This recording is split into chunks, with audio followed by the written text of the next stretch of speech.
What's going on guys, c'est Hannes et bienvenue dans cette nouvelle vidéo.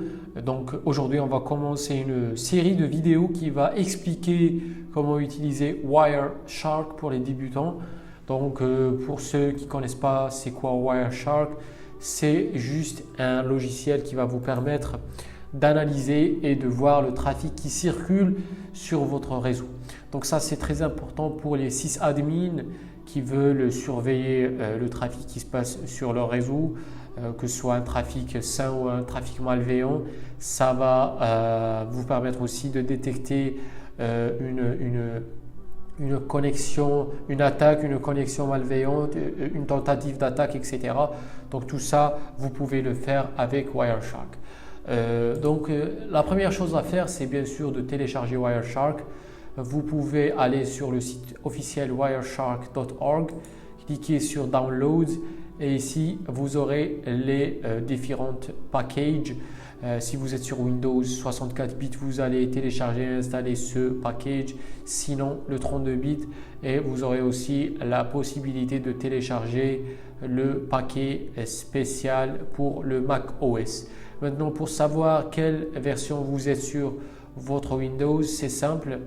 Il suffit juste d'aller sur panneau de configuration, puis cliquer sur système et tout en bas information système et vous aurez ici la version de votre système Windows, système d'exploitation 64 bits.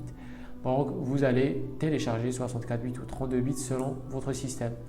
Et puis l'installation c'est simple, il suffit juste de cliquer next et ça va vous installer le logiciel.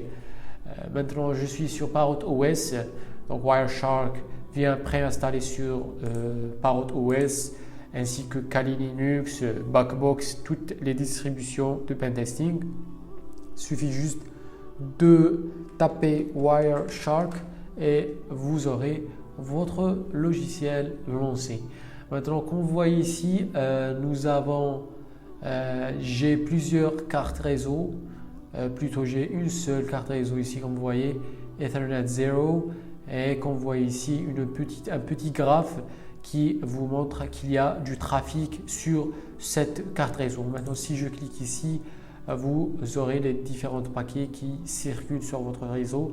Maintenant je vais stimuler un peu la connexion ou la génération de paquets en essayant pinggoogle.fr.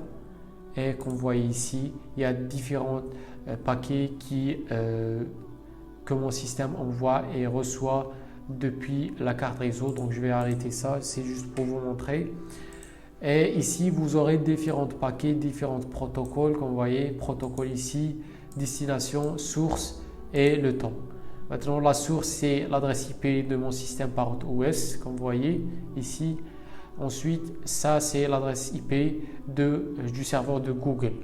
Ensuite, on a la destination, même chose, le dispositif ou le serveur qui reçoit le paquet. Ici, on a le protocole, comme vous voyez, DNS, Domain Name Server, ICMP, ARP, etc. Il y a différents protocoles, gRP, OSPF, HTTP, HTTPS. On va voir tout ça dans les prochaines vidéos. Ici, quelques informations sur le paquet envoyé et bien sûr ici on a l'anatomie du paquet qu'on voit ici. On va voir tout ça en détail dans les prochaines vidéos. Donc ça nécessite la compréhension du modèle OSI ou le modèle TCP/IP pardon.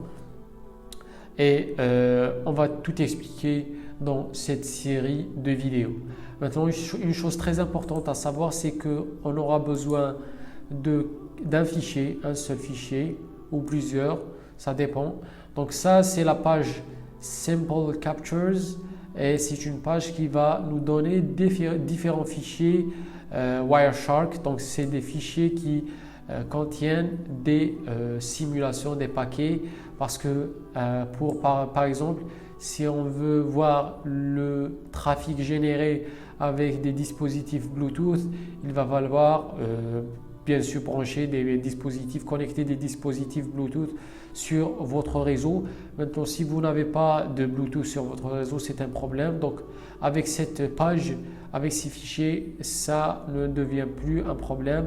Il suffit juste d'aller ici sur Bluetooth par exemple ou Telnet. Si vous ne voulez pas installer Telnet sur votre système, il suffit juste de télécharger ce fichier et vous aurez les paquets adaptés à Telnet. Ça va vous permettre d'entraîner et de voir comment ça se passe avec le protocole Telnet et les autres protocoles, par exemple SNMP, comme je viens de dire, Bluetooth et MySQL Protocol, ainsi que d'autres protocoles. Vous avez la liste ici. TFTP, HTTP, TCP, etc. Donc, ce qui nous intéresse ici, c'est le HTTP. Donc, je vais taper http.cap. Donc, c'est un fichier qui va, voilà, donc ça, Hypertext Transport Protocol. On va utiliser ce fichier pour avoir un réseau, c'est pas un réseau, un trafic HTTP sur un réseau, et ça va nous permettre de voir et d'étudier le réseau depuis ce fichier là avec des protocoles et des paquets HTTP. Donc ce que vous allez faire, c'est juste cliquer sur http.cap et vous allez sauvegarder le fichier. Donc je l'ai déjà téléchargé. On va cliquer sur Cancel.